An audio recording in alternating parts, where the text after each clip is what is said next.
We've been talking to a lot of comics of where they started. What city did you start doing comedy in? In New York City. Oh, nice. So Yeah. a hotbed, just jumped in.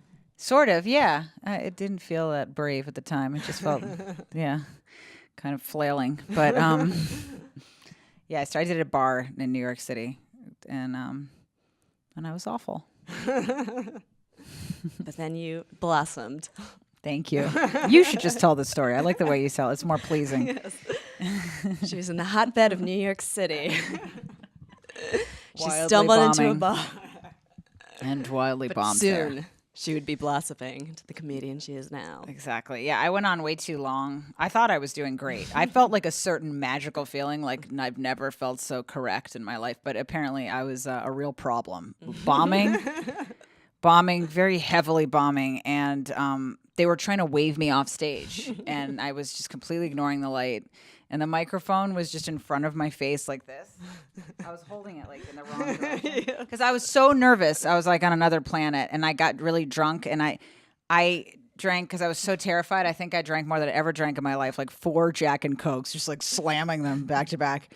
And then just holding the microphone like that. Yeah, and they were just trying to get me off. The comedians, everyone in the place was very angry. A lot of questions. How did this happen? Who let her? Yeah. And I went off just like waiting for my compliments, and you're just like opening up your body language, like whoever wants to compliment me, please step up because we know it's coming. Yeah. And then the next morning, you never were invited back. No. My friend was there. She brought me flowers, which was really embarrassing. So there, I was this problem. I went way over with the microphone like this, and then I bring some dickhead that hands me flowers afterwards. Meanwhile, they want me out of the building. I like the idea of them handing to you on stage as you're like done. Thank you so much. It wasn't that I held it up there. It wasn't that. It was just the microphone. Yeah, Was sitting there, but I couldn't adjust it. I was too terrified, so it was just like this.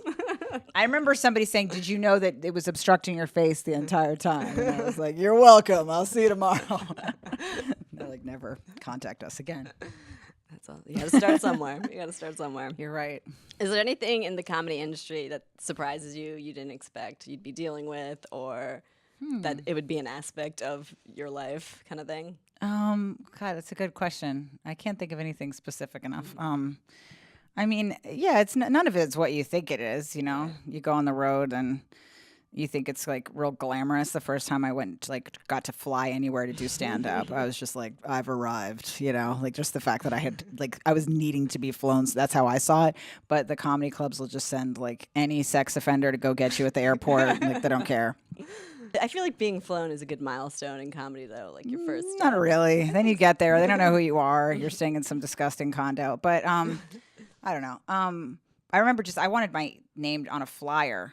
And then I thought that was it, It's so that you can send your parents. Yeah, exactly. I was playing at this hamburger place that was in the basement of the not World Trade Center, Empire State Building. It was a hamburger joint in the basement. And my father came to see me. That was the first time he ever came to see me. And he was like, just very concerned and gentle with me afterwards. It was been better if he'd just been like, that was a disaster. What are you doing with your life? But he was just kind of like, he looked at me in like a new way. Like, yeah. He treated me like I was a frightened animal that he'd rescued or something. He didn't hand you flowers. He didn't hand me flowers. No.